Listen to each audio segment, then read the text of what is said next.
प्रधानमंत्री नरेंद्र मोदी ने मंगलवार को कैन बेतवा लिंक परियोजना की शुरुआत की। परियोजना को लेकर धर्म, संस्कृति और पर्यटन मंत्री धर्मेंद्र भाव सिंह लोधी ने बयान देते हुए कहा कि इससे मध्य प्रदेश की तस्वीर बदलेगी और मध्य प्रदेश के किसानों को इससे बड़ा फायदा होने वाला है। यह किसानों की आय को दोगुना करने में सफल सिद्ध होगी।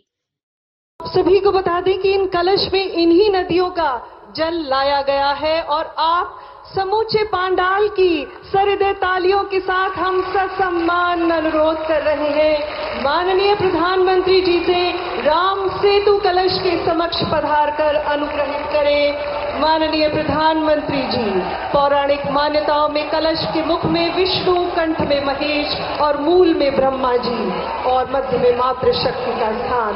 सबसे पहले केंद्रीय जल शक्ति मंत्री महोदय से आग्रह है, आप चंबल नदी का प्रतिरूपी कलश माननीय प्रधानमंत्री जी को सौंपे और आप उसे प्रवाहित कर रहे हैं राम सेतु जल संकल्प कलश में। और अब माननीय मुख्यमंत्री महोदय मध्य प्रदेश काली सिंध नदी का प्रतिरूपी कलश आपको सौंपा है और आप पुनः इसे राम जल सेतु कलश में प्रवाहित कर रहे हैं। माननीय मुख्यमंत्री महोदय राजस्थान इसी कड़ी में पार्वती नदी का प्रतिरूपी कलश आपको सौंपेंगे।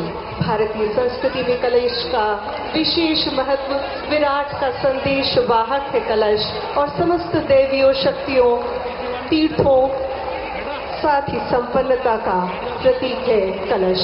जल का कारक कलश, मन का कारक कलश पवित्र और निर्मल रहे सभी का मन।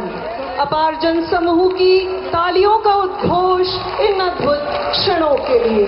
शुभारंभ घट के साथ, कलश के साथ सभी मांगलिक कार्यों का हमारी भारतीय संस्कृति में किया जाता है और इसी को साकार होते हुए आप देख रहे हैं राम सेतु कलश। देखिए, बुंदेलखंड की तस्वीर बदलने का काम हम निरंतर कर रहे हैं।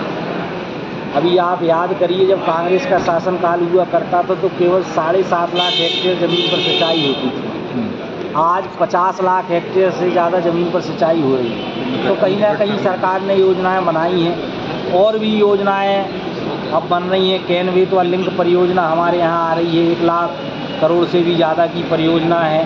फिर काली सिंध पार्वती नदी की परियोजना का भी अभी MOU साइन हुआ है। तो आने वाले समय में ये सिंचाई का रकबा और भी बढ़े, इसके लिए सरकार निरंतर प्रयासरत है। और ये जो 2 योजनाएं माननीय प्रधानमंत्री जी के माध्यम से और हमारे यशस्वी मुख्यमंत्री डॉक्टर मोहन यादव जी के नेतृत्व में हम लेके आ रहे हैं, तो आने वाले समय में किसान को सिंचाई के लिए पर्याप्त पानी उपलब्ध होगा और किसान सुखी होगा, समृद्ध होगा। खेती को फायदे का धंधा बनाने का जो सरकार का संकल्प है, उस संकल्प पर निरंतर सरकार काम कर रही है और निश्चित रूप से किसान सुखी भी हो रहा है, समृद्ध भी हो रहा है। बहुत बहुत धन्यवाद।